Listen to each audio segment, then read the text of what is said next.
Hi, Arwen, the Strategic Shaman here with an update to my most popular spreadsheet, the Strategic Partnership Tracker. Why is this my most popular product on Etsy? Probably because it's how we identify all of the funding opportunities that are right under our noses. A lot of times we think that we have to pay for fancy grant search engines and databases, and that's simply not true. The best funding opportunities, absolutely hands down, come directly through your direct network. This tool helps you identify and segment your strategic partners. I just wanted to share some feedback that I've gotten from some of my clients that I use this exact same spreadsheet with every single day. One of my clients said, strategic partners are gold. Connect, keep track, and continue to initiate. Something will unfold. And another bit of feedback, someone wrote, building your network equals funding opportunities that you can cut the line, which is so true. If you can imagine, trying to get in the door at a private foundation is almost impossible these days. And so the way that we find those ins, those connections, is through our network, our direct network, and our strategic partners. So I wanted to give you a walkthrough of some updates that I've made because I do use this every day in a lot of different contexts for different clients. And here's what we've got. So we still have the name uh, category here, and that will be people in your direct network who are in your contacts, or you can just type in their regular name. You definitely want to make sure that you write in their company. So what are their professional associations? Who is the relationship manager? I'll tell you, every single piece of data that goes into this spreadsheet is crucial. And assigning somebody to be in charge of this relationship is the keystone to making this whole thing work. There has to be a person who is directly engaged with this other person. It's human to human contact, relationship cultivation, and sharing. That's actually what we're tracking here. And when you have a nonprofit organization, you really want to make sure that nobody is falling through the cracks. And so it's the relationship manager that, say, the executive director, or if you have a donor cultivation manager, that person can look at this spreadsheet and instantly see, okay, who is assigned to following up with donor A or strategic partner B. So make sure you fill that in. Now, the original sheet has something called a warmth rating. And this on this top sheet is pretty subjective.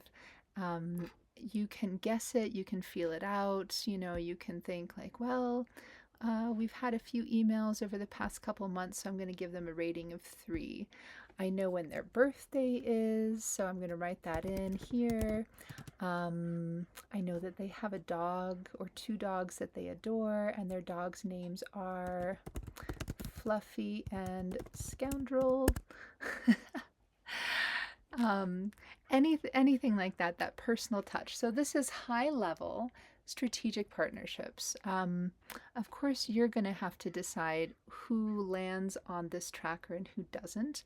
My suggestion for everybody is to make sure that you've got your board members, you've got your volunteers, you have all of your staff, you have all of your past donors, etc. That'll get you started. And then you'll start thinking and go, oh, well, there's the local newspaper that's done a feature on us, and etc. So that's how we're going to get started on this worksheet. The last 3 columns here are segmenting. So we need to understand more about how this relationship fits into the overall infrastructure of the relationships that make up a nonprofit. So we have different partnership types. We have direct support, and direct support will go on the next sheet as well. We have referral. So referral partners are the ones that call you up and say, hey, I just heard about this great grant opportunity. Let me send you the link. That's a referral partner. Credibility is someone else in the field doing similar work who goes, wow, you guys really have it figured out and you're deploying these systems effectively and I can see real change. That's a credibility partner. Visibility. Do you have any famous people on your staff, on your board, any local politicians, any highly visible social media stars? I don't know what they're called, but that would be a visibility partner. And if they're in your network, holy cow, leverage that connection. A knowledge partner is somebody who you reach out to who knows a lot about your field. So if you're in the field of water conservation and you work with a department of water testing and evaluation at the local university, those are your knowledge partners.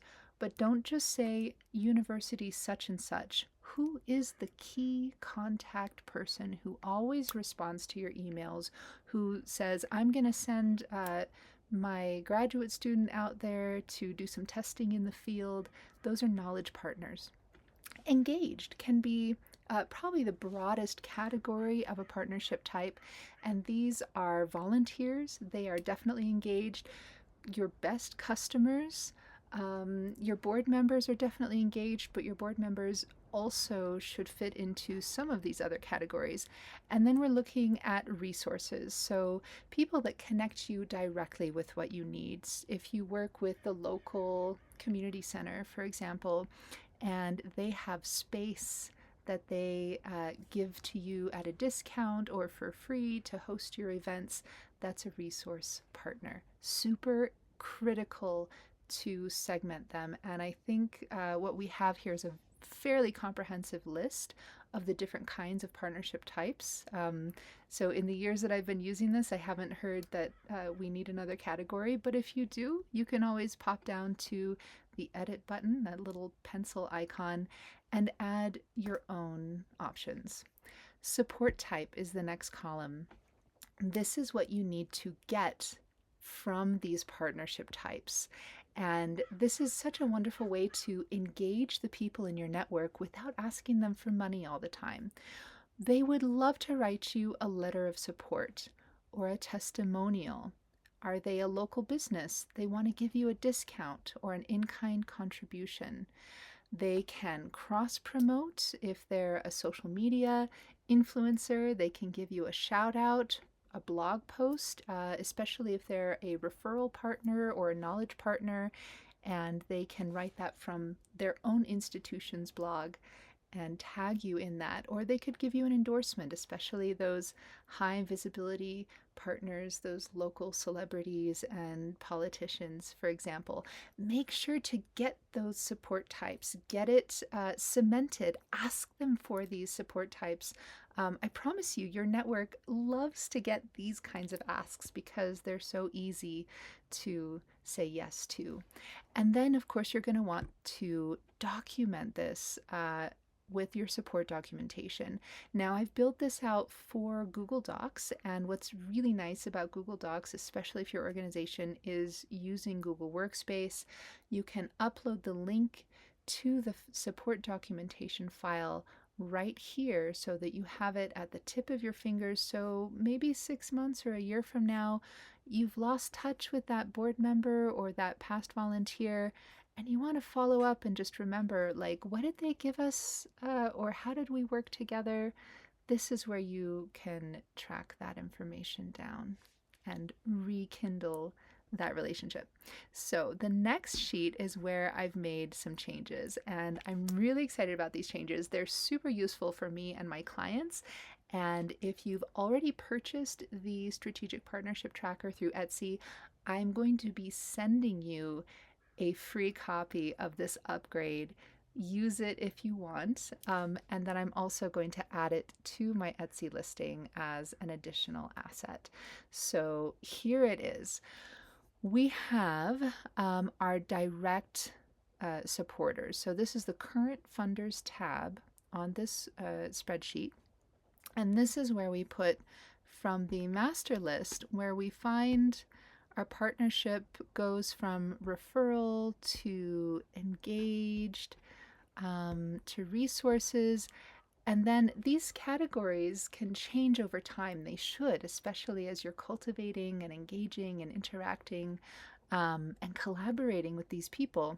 Eventually, 30% of the people on this list will become direct supporters. That means that they are giving you something of direct monetary value, and that is called direct support. So when you get to that 30% benchmark, which is really exciting, and that's how networks work, that's just an industry standard kind of metric that I'm putting out there. 70% will be part of your strategic partnership and network.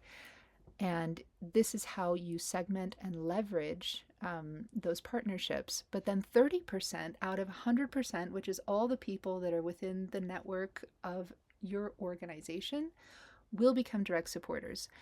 Those people get dropped onto this sheet, current funders. You want to put their name, you want to put their company, and then highlighted columns or rows or cells in my spreadsheets means it's got a formula, don't mess with it. So there is a formula now attached to how are we valuing or tracking the aggregate dollar value of what this individual has contributed over time. Again, we have really smart ways of tracking what kind of support they are giving. Is it a discount? Is it in-kind contribution, one-time donation, an endowment, a matching grant, recurring donation, unrestricted or restricted grant? Those are different support types which get further segmented on the next sheet. Impact, this whole column is massively important. Can you summarize in just a few words what the overall impact of their donation was? You must be able to refer back to this column to go, oh, that's right, that board member was really engaged with making sure that our families had enough food to get through the holidays. And they happened to own a grocery store, and so they gave us a massive discount on buying holiday meals. Okay?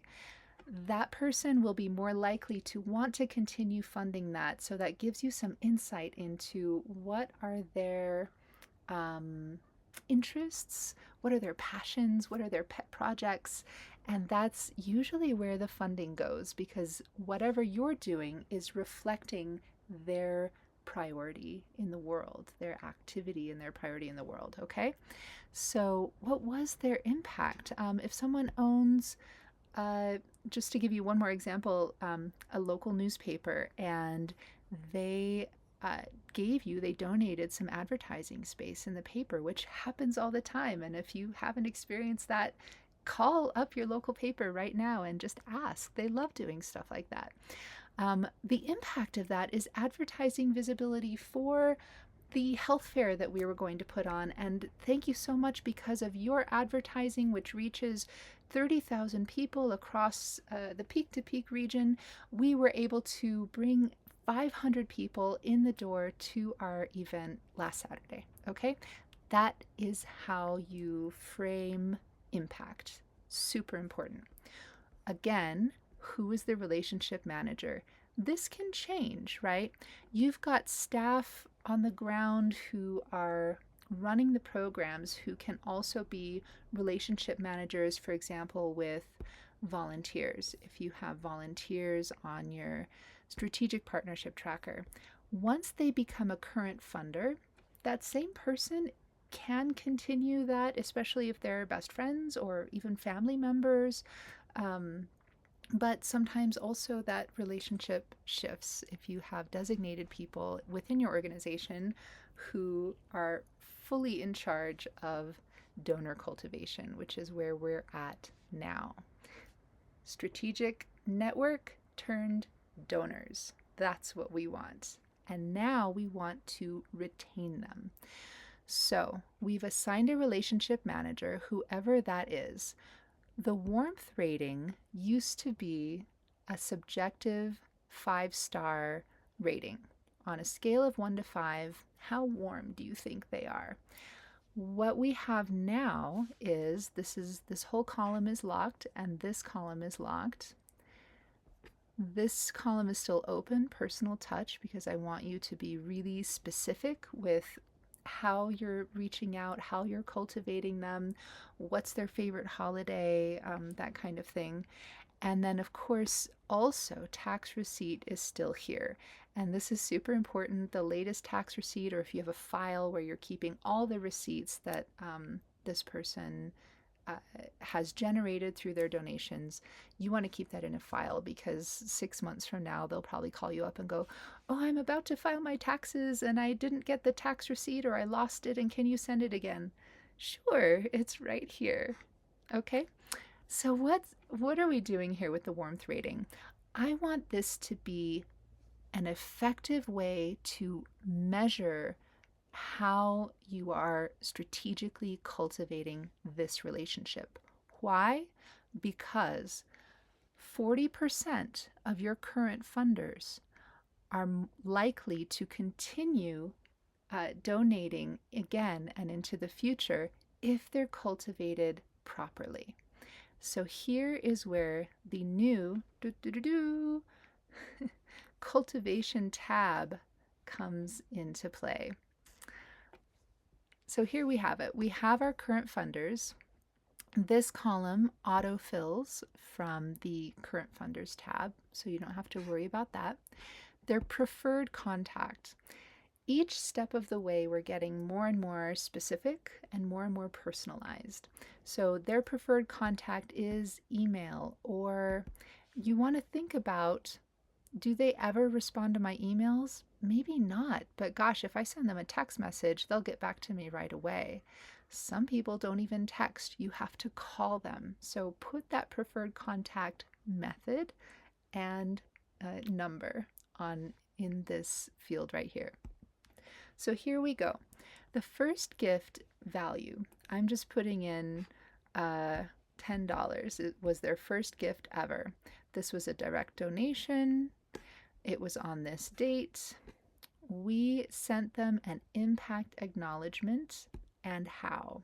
Okay, so if it's in progress, that means, okay, we have not yet done this, or if it's empty, that means this needs attention ASAP.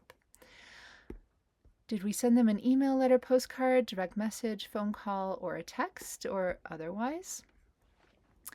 And I'm calling this an impact acknowledgement because instead of saying, "Thank you so much for your $10 donation," drop that. They've already gotten their receipt. They don't need another receipt. What they need is a reflection of the impact that their donation had. Your donation of $10 made it possible for us to deliver a hot meal on Thanksgiving to an elder that lives by themselves in rural Colorado. Wow, $10 can do that? Incredible. Step one. So, did you send it? Yes. So let's change that to, we sent them an email and we sent it on the 31st. Okay. Then the next step is impact invitation. And this is studied, and it's from philanthropy, this kind of journey that you want to bring your donors through, where you are cultivating a relationship and you're not always just asking them for money. They're a human, you're a human, and what we want to do together is change the world. That's what we're doing as nonprofits. That's what keeps me so excited about this work. So The next thing, impact invitation. What the heck is that? That means we are inviting them to come and see on the ground the direct impact of their work.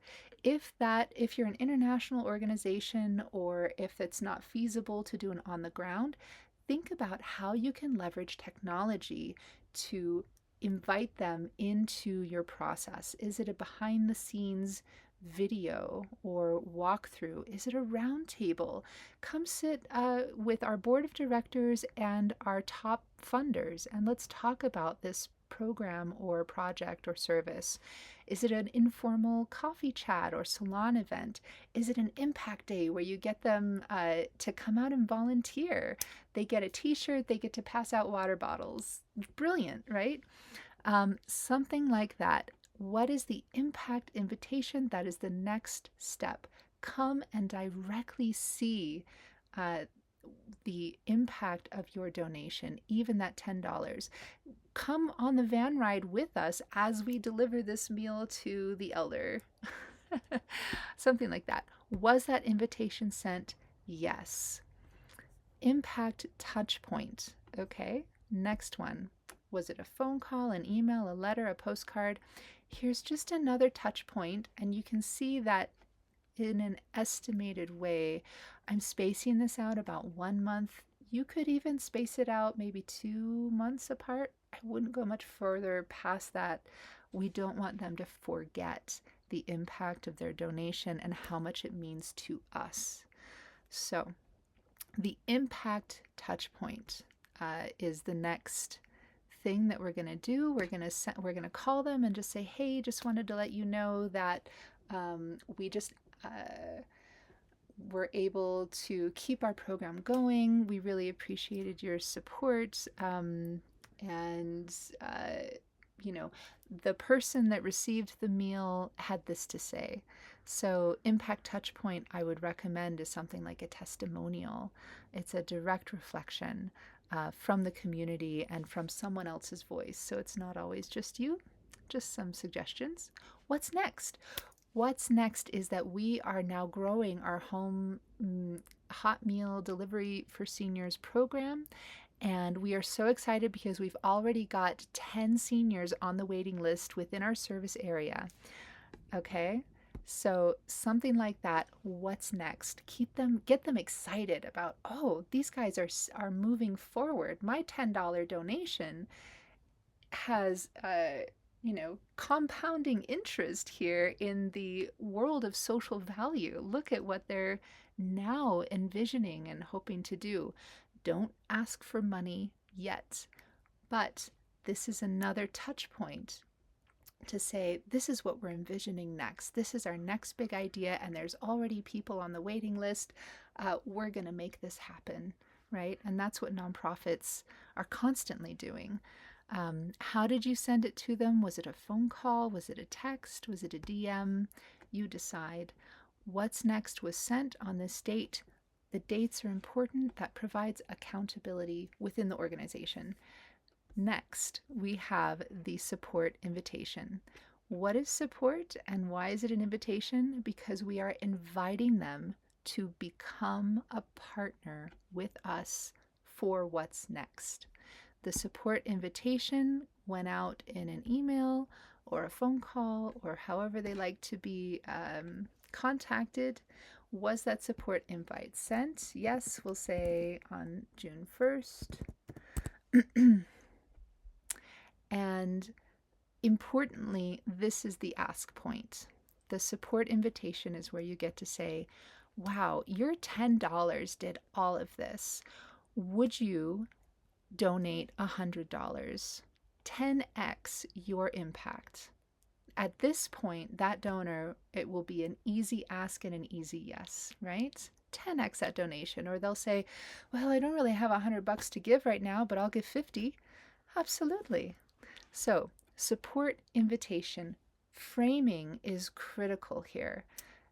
Frame it as a partnership. Frame it as a collaboration. Frame it as an invitation to continue their impact in the world. That's what we're doing here. Then they're going to write that check. That second gift value, was $100. The second gift type, we can say it was a direct donation.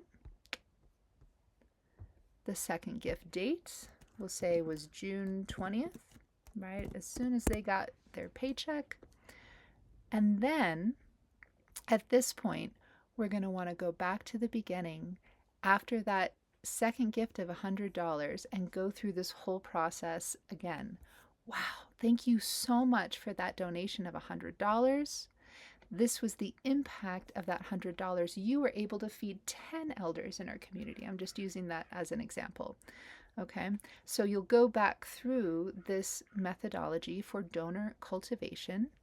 You will invite them to an impact session. You'll add another touch point. You'll get them excited for what's next.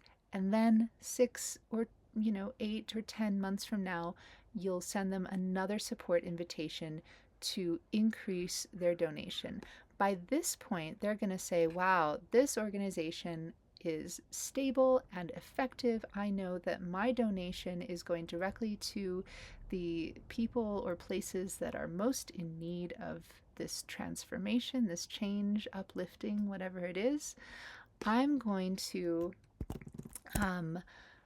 talk to my bank about setting up a donor advised fund for you, which means that every year now we are set up with a $1,000 donor advised fund.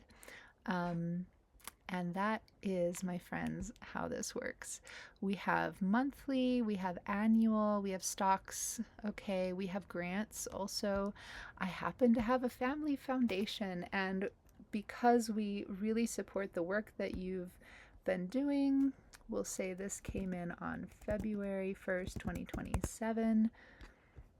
The fourth gift, we're going to call it a $10,000 grant from my family foundation. Voila. Okay, and so on and so forth. So I also want you to appreciate that I'm intentionally spacing out these gift dates after a period of months or even up to a year now. So we've been working with this one donor, possibly a board member, for 1 year.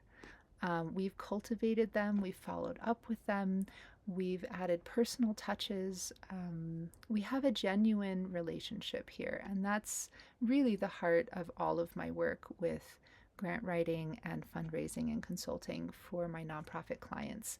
Genuine relationships, because the work that we're doing is absolutely about adding value, uplifting our world, our communities, our environment, protecting and preserving people and places and ideas and music and dance and all of those beautiful things. So that is the work that you're doing. I am so thrilled to be able to support that for my current and future clients, but also to give you this tool because you can start using this in your organization now. If you are interested in just grabbing this and putting it to work, go to my Etsy shop, The Strategic Shaman. Link is down below in the description. And then I wanted to show you one more nice thing is what we have here is the aggregate value of the contributions from this one individual, so that 2 or 3 years from now we can send them a letter or a gift basket or something and say, wow, do you realize that over the years you have donated this much, the impact has been this? And then we can also see with no guessing, we can see that the warmth rating is 100%, and that is completely based on how much of this we've actually filled out. So if you only get to the invitation stage, you're going to be at about 25%. If you get to the impact touch point, support invitation, but no second gift value, just to show you. If I clear these, it should bring us down to 80%, okay? So then you can see that the relationship manager still has some work to do. Thank you so much for spending some time with me today to check out the inner workings of this really exciting upgrade to our strategic partnership tracker. I hope that you will find a lot of value in it and get and retain those donors in your network.